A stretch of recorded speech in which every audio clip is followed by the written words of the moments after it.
Hoy vas a ver a los mayores dioses de la historia del cine.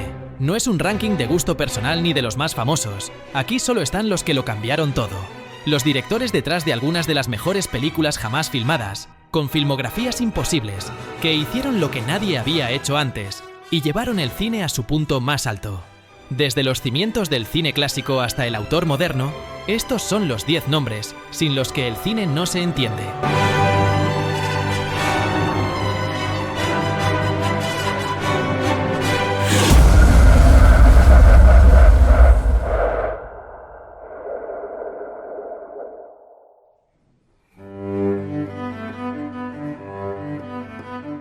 Yasujiro Ozu es uno de los directores más puros y radicales de la historia del cine.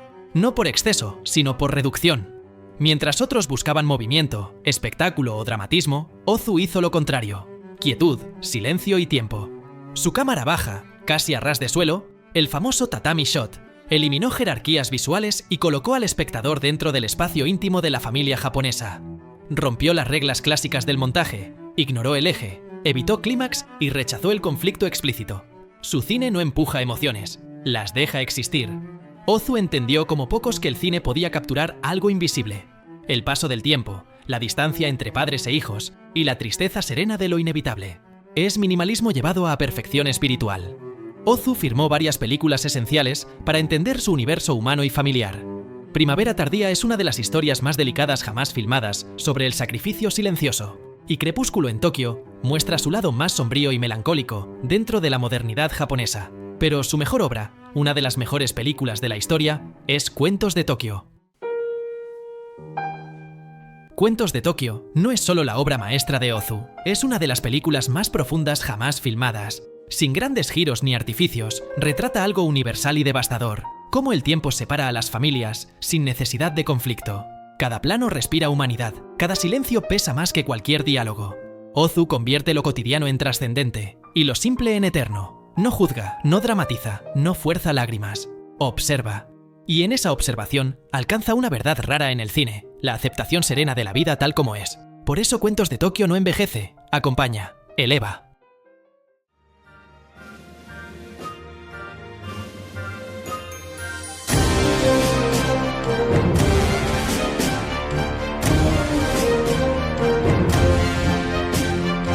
Si Ozu filmó el paso del tiempo, John Ford filmó el nacimiento de un mito. No solo fue un gran director, construyó el imaginario del cine americano. Donde otros veían historias, Ford veía mito, comunidad y memoria. Su cámara dio forma al oeste, no como espectáculo, sino como espacio moral, un lugar donde se forja una nación y se pagan sus contradicciones. Dominó el plano general como nadie, usando el paisaje para definir a los personajes, y entendió el cine como relato colectivo antes que individual. Sus películas hablan de honor, sacrificio, pertenencia y pérdida, con una épica sobria que nunca necesita subrayados. Ford filmó la historia no desde los héroes perfectos, sino desde hombres rotos, fronteras inciertas y decisiones imposibles. Sin John Ford, el cine clásico americano y buena parte del cine moderno no existiría.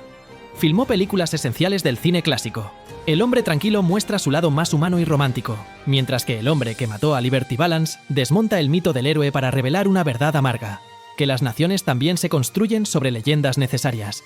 Con ello, Ford no solo cuestionó el mito, acabó para siempre el western clásico. Pero su obra maestra, considerada muchas veces el mejor western de la historia, es Centauros del Desierto.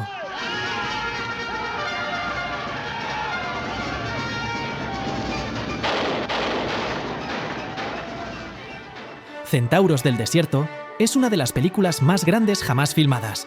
No solo transformó el western, elevó la épica cinematográfica. Ford convierte el paisaje en destino y al héroe en una figura trágica, marcada por el odio, la obsesión y la exclusión. Cada plano respira grandeza visual y complejidad moral. El viaje no es solo físico, es interior, una lucha entre civilización y barbarie, amor y violencia, pertenencia y soledad. Su plano final es uno de los más poderosos de la historia del cine, cerrando el mito con una imagen eterna.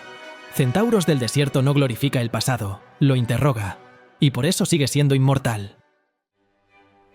Orson Welles es el creador de absolutamente todo el cine moderno. Con apenas 25 años, hizo añicos las reglas del lenguaje cinematográfico y obligó a Hollywood a replantearse cómo se podía contar una historia en imágenes. Welles introdujo una nueva forma de mirar, profundidad de campo extrema, encuadres bajos, movimientos de cámara imposibles y una narrativa fragmentada que rompía con la linealidad clásica. Pero su grandeza no fue solo técnica. Welles entendió el cine como poder, como memoria y como mentira construida. Sus películas cuestionan el relato oficial, desmontan al héroe y revelan la fragilidad del mito. Pocos directores han sido tan precoces, tan radicales y tan influyentes. Desde su primera obra, el cine ya no volvió a ser el mismo. Más allá de su obra cumbre, Welles dejó títulos fundamentales. Sed de Mal es una lección absoluta de puesta en escena y ambigüedad moral, mientras que La Dama de Shanghái anticipa el cine moderno con su atmósfera enrarecida, su ruptura del noir clásico y uno de los finales más icónicos jamás filmados. Pero con 25, Orson Welles hizo la película más revolucionaria de toda la historia.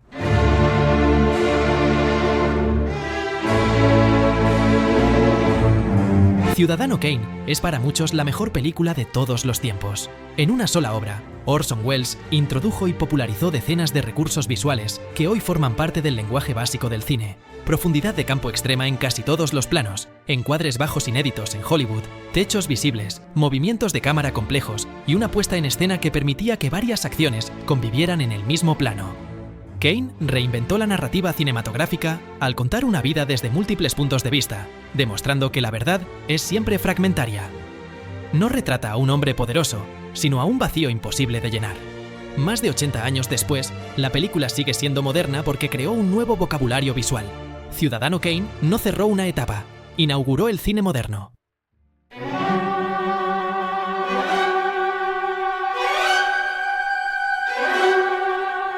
Francis Ford Coppola llevó el cine a una escala que parecía imposible. En apenas una década, hizo 4 películas que figuran casi siempre en Top 20 histórico: El Padrino 1 y 2, La Conversación y Apocalypse Now. Demostró que el cine podía ser arte, espectáculo, tragedia clásica y reflexión política al mismo tiempo. Coppola entendió el cine como una ópera moderna, historias íntimas filmadas con ambición descomunal. Su cámara no busca el virtuosismo vacío, sino el peso moral de cada decisión. Habla de poder, familia, corrupción y legado, siempre desde personajes atrapados entre el amor y la condena. Pocos directores han arriesgado tanto ni han llegado tan alto. Coppola no solo hizo grandes películas, probó que el cine podía aspirar a la grandeza total, sin renunciar a la emoción ni a la complejidad. Sus picos creativos son tan altos que lo colocan inevitablemente entre los más grandes de la historia. Y si hubiera tenido una carrera un poco menos irregular, habría alcanzado el podio. Coppola filmó Apocalypse Now, la mejor película bélica de todos los tiempos. La Conversación, una obra maestra monumental. Pero si por algo está en este top, es porque hizo las que para muchos son las 2 mejores películas de la historia del cine.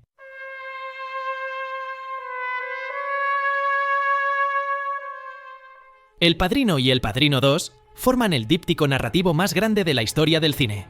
Coppola elevó el cine de gángsters a tragedia shakespeariana, transformando una historia criminal en una reflexión universal sobre el poder, la familia y la pérdida del alma. Cada plano respira solemnidad, cada silencio pesa más que la propia violencia. La evolución de Michael Corleone es uno de los arcos dramáticos más complejos jamás construidos. Pocas veces una secuela no solo iguala, sino que profundiza y engrandece la obra original. Juntas, estas 2 películas representan uno de los picos más altos que el cine ha alcanzado, el momento donde el arte humano rozó la perfección. Mientras el cine estaba obsesionado con mostrar historias, Bergman decidió mostrar el alma.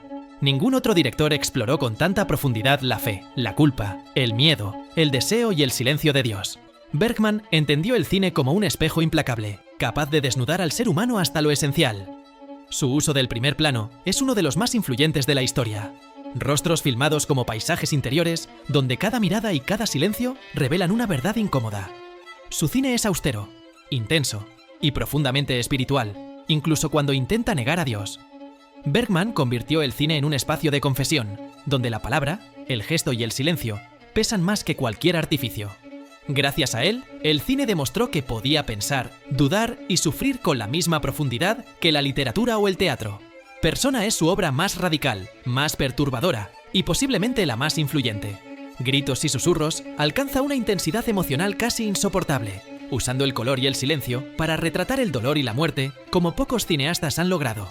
Pero su obra más ambiciosa, aquella donde todo su cine converge, es también una de las más injustamente desconocidas. Con más de 5 horas de duración, Fanny y Alexander es la obra más completa y luminosa de Ingmar Bergman. Si gran parte de su cine se adentró en la oscuridad del alma, aquí filmó la memoria, la infancia y el poder sanador de la imaginación. Es una película sobre el arte como refugio, sobre la familia como herida y como hogar, y sobre la vida entendida como mezcla de dolor y belleza. Bergman une lo íntimo y lo espiritual con una puesta en escena rica, cálida y profundamente humana. Cada escena respira verdad, ternura y gravedad. Fanny y Alexander es el Bergman que ya ha atravesado el infierno y por primera vez se permite mirar hacia el paraíso. Posiblemente el director más importante de toda la historia, Akira Kurosawa, hizo universal el lenguaje del cine. Tomó la tradición japonesa y la conectó con Shakespeare, Dostoyevsky y el western americano, creando un cine comprensible para cualquier cultura y cualquier época.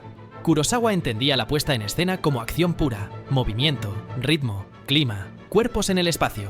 Su uso del montaje, de los planos largos interrumpidos por estallidos de energía y de los elementos naturales, la lluvia, el viento, el polvo, dio al cine una fuerza física inédita. Pero su grandeza no es solo formal. Kurosawa filmó la dignidad, la derrota, el sacrificio y la compasión con una claridad moral extraordinaria. Sus personajes luchan, caen y se levantan, no como símbolos, sino como seres humanos completos. Gracias a él, el cine demostró que podía ser épico sin perder humanidad. Kurosawa filmó obras maestras en casi todos los géneros. Ikiru es una de las películas más conmovedoras jamás filmadas sobre el sentido de la vida y la muerte. Mientras que El infierno del odio es un thriller moral impecable, moderno y tenso, que sigue siendo una lección absoluta de puesta en escena y narrativa. Pero si hay una película con la que Kurosawa cambió la historia, esa es Los Siete Samuráis.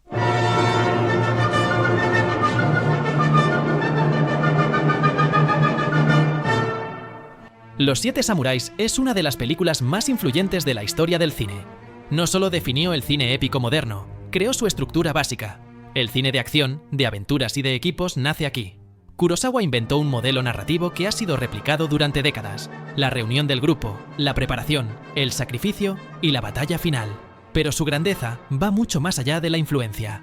Cada personaje tiene identidad, cada escena tiene ritmo, cada combate tiene sentido dramático. La acción nunca es gratuita, siempre habla de honor, de comunidad y de pérdida. Más de 70 años después, sigue siendo vibrante, emocionante y humana. Los Siete Samuráis no envejece porque no pertenece a una época, pertenece al cine mismo.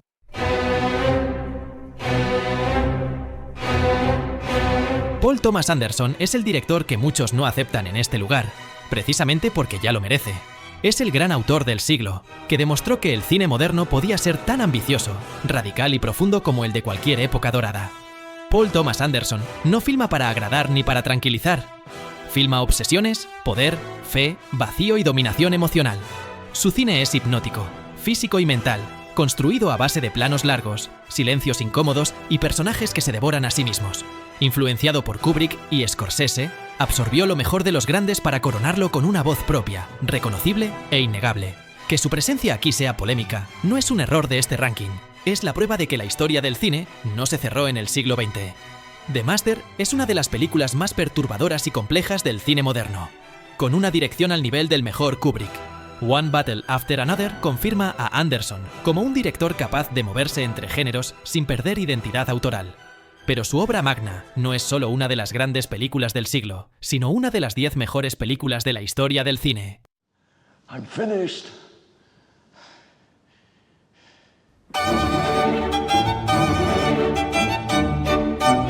There Will Be Blood es una de las obras más extremas jamás filmadas sobre el poder. Anderson construye una tragedia shakespeariana a la altura de los grandes clásicos, retratando la avaricia en un capitalismo sin frenos. Daniel Plainview no es un villano, es la consecuencia de vender el alma al demonio. Uno de los personajes más aterradores y complejos de la historia del cine. Cada plano rezuma amenaza, cada silencio es violencia contenida. La puesta en escena, la música de Johnny Greenwood y la interpretación de Daniel Day-Lewis se funden en una experiencia brutal e hipnótica. No hay redención ni consuelo. There Will Be Blood no busca gustar ni ser discutida, se impone. Y por eso, le pese a quien le pese, ya pertenece al canon.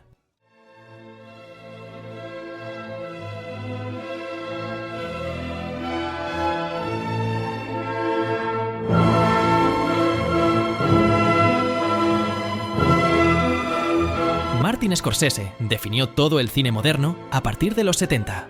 Ningún otro director ha filmado con tanta verdad la violencia, la culpa, la fe y la autodestrucción humana. Su cine es energía pura, cámara en movimiento, montaje feroz, música como latido, pero nunca es gratuito. Cada exceso tiene un peso moral. Scorsese no glorifica el crimen ni la violencia. Los expone hasta que revelan su vacío, dejando que el espectador saque sus propias conclusiones. Sus personajes buscan poder, respeto o redención, y solo encuentran soledad. Criminales, boxeadores, taxistas, hombres rotos que confunden identidad con dominio. Scorsese filma desde dentro, con urgencia vital, porque ese conflicto también es el suyo. Por eso su cine no envejece ni se agota. No habla de una época, habla de una condición humana permanente. En los 70, Scorsese impactó al mundo entero con Taxi Driver, uno de los retratos más perturbadores jamás filmados sobre la soledad, la violencia urbana y la alienación. Mientras que Goodfellas, su obra más querida, redefinió para siempre el cine criminal, imponiendo un estilo, un ritmo y una energía que marcaron a generaciones enteras de cineastas. Pero su obra más radical, personal y trascendente es Toro Salvaje, una película que pertenece al Olimpo absoluto del cine.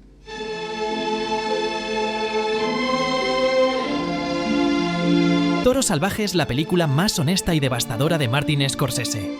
No es un biopic deportivo, es una confesión filmada, una purga que nunca redime. Jake LaMotta es un hombre incapaz de amar, dominarse o escapar de sí mismo. El blanco y negro convierte cada combate en un acto de castigo, donde el cuerpo recibe la violencia que el alma no sabe procesar. Scorsese filma el ring como una cárcel y la vida fuera de él como un vacío aún más cruel. No hay épica, no hay redención, solo la constatación del fracaso moral. Pocas veces el cine ha mirado tan de cerca la autodestrucción humana sin apartar la mirada, sin juzgar. Toro Salvaje no es solo la cima de Scorsese. Es una de las películas más radicales y verdaderas jamás filmadas. Cine llevado hasta el límite.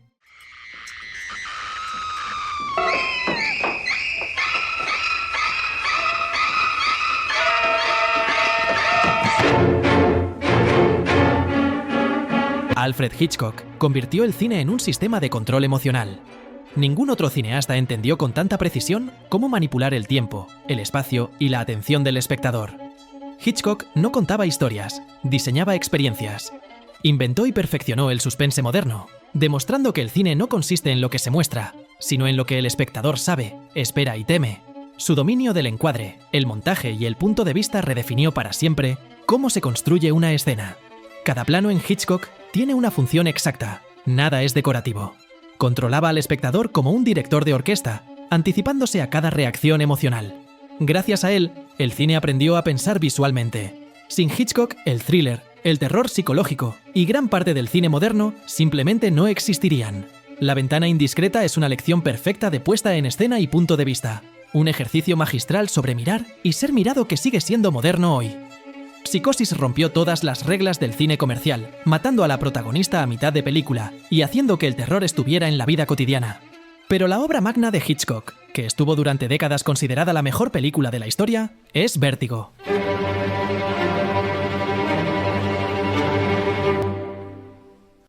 Vértigo no es solo la obra maestra de Alfred Hitchcock, es una de las películas más complejas y perturbadoras jamás filmadas. Bajo la apariencia de un thriller, es una exploración radical del deseo, la obsesión y la identidad. Hitchcock utiliza el color, la música, el movimiento de cámara y la repetición visual para sumergir al espectador en la mente de un hombre que intenta reconstruir un ideal imposible.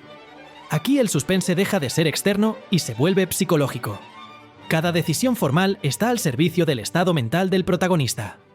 No hay misterio que resolver, sino una obsesión que se profundiza. Décadas después, Vértigo sigue creciendo porque anticipó el cine moderno, subjetivo, incómodo y profundamente perturbador. No es una película que se vea, es una película que se experimenta. Por eso, hoy ocupa un lugar indiscutible entre las cimas absolutas del cine. Quedarse fuera del top 10 no significa ser menor.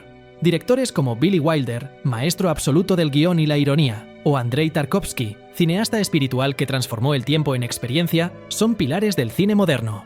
Wim Wenders llevó el cine al territorio del alma y la identidad, mientras Sergio Leone reinventó el western y el cine popular con un lenguaje visual inconfundible. Federico Fellini, por su parte, convirtió el cine en memoria, sueño y autobiografía. Todos ellos rozaron este ranking y son esenciales para entender la historia del cine. Y ahora sí, Vamos con el director que es, con diferencia, el mejor de toda la historia del cine.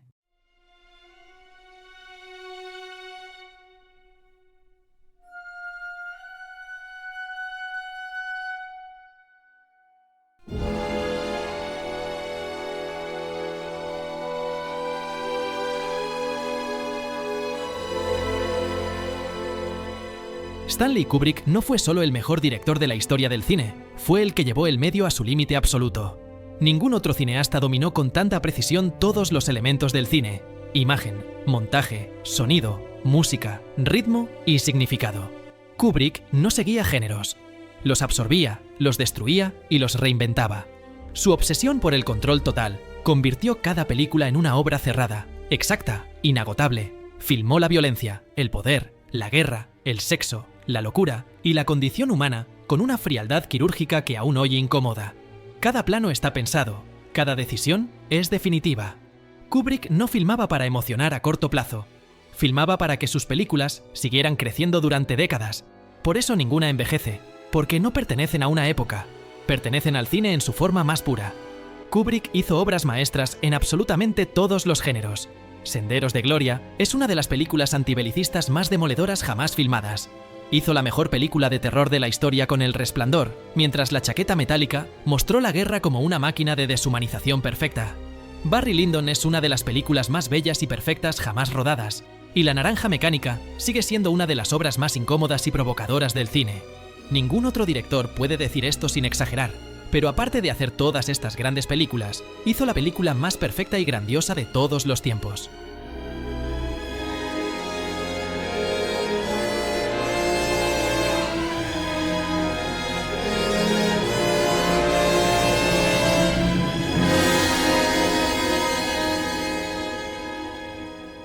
«2001». No es solo la obra maestra de Stanley Kubrick, es la mejor película de la historia del cine. No cuenta una historia convencional, propone una experiencia total. Kubrick transformó el cine en algo cercano a la música y la filosofía, usando el montaje, el silencio y la imagen para reflexionar sobre el origen, la evolución y el destino de la humanidad. Su objetivo fue mostrar al ser humano enfrentado a lo divino y eterno, y lo logró. Cada plano es icónico, cada secuencia es eterna. Nunca antes, ni después, el cine ha alcanzado un nivel semejante de ambición, precisión y profundidad.